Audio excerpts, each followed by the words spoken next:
बिस्मिल्लाहिर्रहमानिर्रहीम। अस्सलाम वालेकुम स्टूडेंट्स, मैं सर कमर और आप देख रहे हैं कमर एकेडमी। स्टूडेंट्स, आज हमारा कंपाउंड इंटरेस्ट का नेक्स्ट लेक्चर होगा।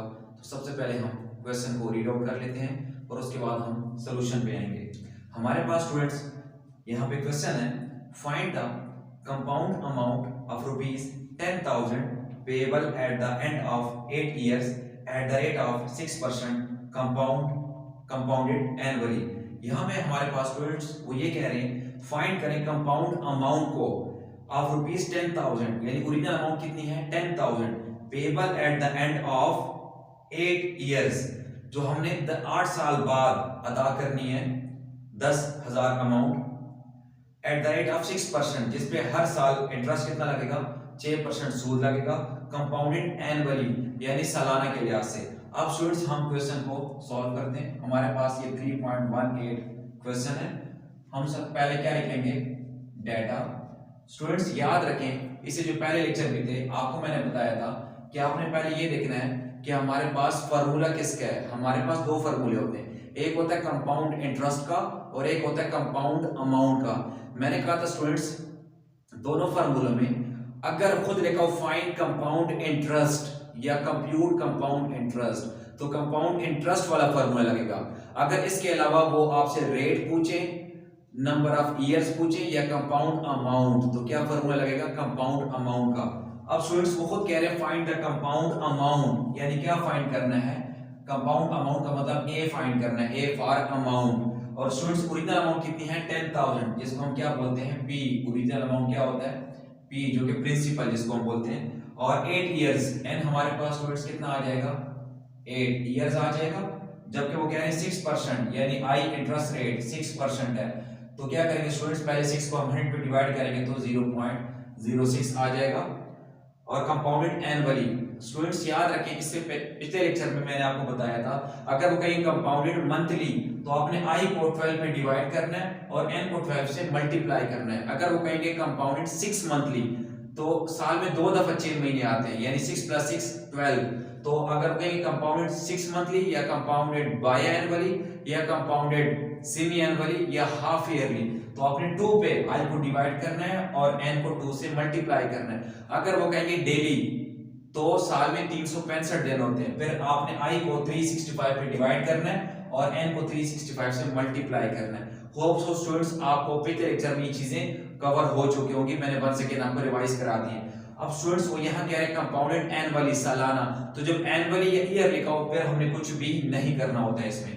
स्टूडेंट्स हमने सारा डाटा पुट कर लिया। वो कह रहे हैं फाइंड कंपाउंड अमाउंट, यानी अमाउंट फाइंड करना है। ओरिजिनल अमाउंट जिसको हम प्रिंसिपल कहते हैं वो 10,000 है, 8 years वो खुद कह रहे हैं, और आई इंटरेस्ट रेट कितना है 6%, जिसको हमने 100 पे डिवाइड करके 0.06 लगाया।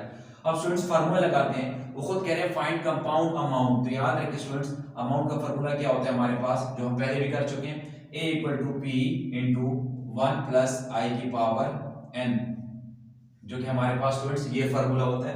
अब a हमने फाइंड करना है स्टूडेंट्स, p हमारे पास कितना है 10,000 1 फार्मूले का, और i कितना है 0.06 और n कितना है हमारे पास 8 है। अब स्टूडेंट्स a अपनी जगह 10,000 अपनी जगह, पहले हम ब्रैकेट वाली चीज सॉल्व हमेशा की जाती है, दोनों को ऐड करेंगे, ये आ जाएगा 1.06 की पावर कितना आ जाएगा स्टूडेंट्स 8 आ जाएगा। अब उसके बाद स्टूडेंट्स हम क्या करेंगे, a = 10,000 अपनी जगह आ जाएगा। अब हम क्या करेंगे स्टूडेंट्स 1.06 की पावर हम क्या करेंगे 8 करेंगे, तो स्टूडेंट्स इसकी जो हम पावर लेने के बाद हमारे पास वैल्यू आ जाएगी, वो आ जाएगी 1.5938 ऑलमोस्ट, जो कि स्टूडेंट्स आगे भी वैल्यू आ सकती है, तो हमने राउंड ऑफ करके ऑलमोस्ट 4 ही लिखनी है। आपको मैंने बताया था पॉइंट पर 3 वैल्यूज लास्ट में लिखिएगा।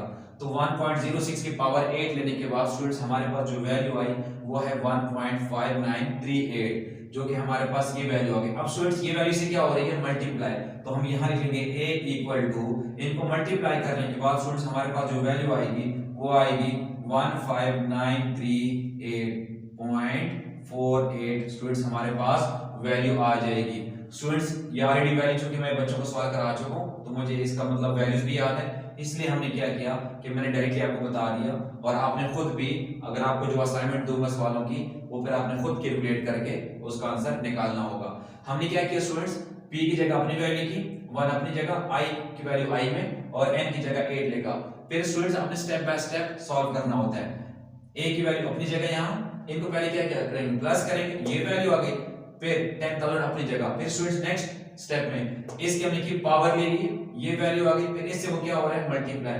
तो स्टूडेंट्स इट्स मीन कि वो कह रहे हैं कि फाइंड कंपाउंड अमाउंट, अमाउंट कितनी होगी, कितने साल बाद, 8 साल बाद। अगर हम 8 साल बाद अभी से हम जो पैसा वो कह रहे हैं कितना, 10,000, अगर हमने कहीं उधार लिया हो या कुछ भी, इट्स मीन वो वाला कितनी वैल्यू बन जाएगी, 15,938 रुपया समथिंग अमाउंट बनेगी।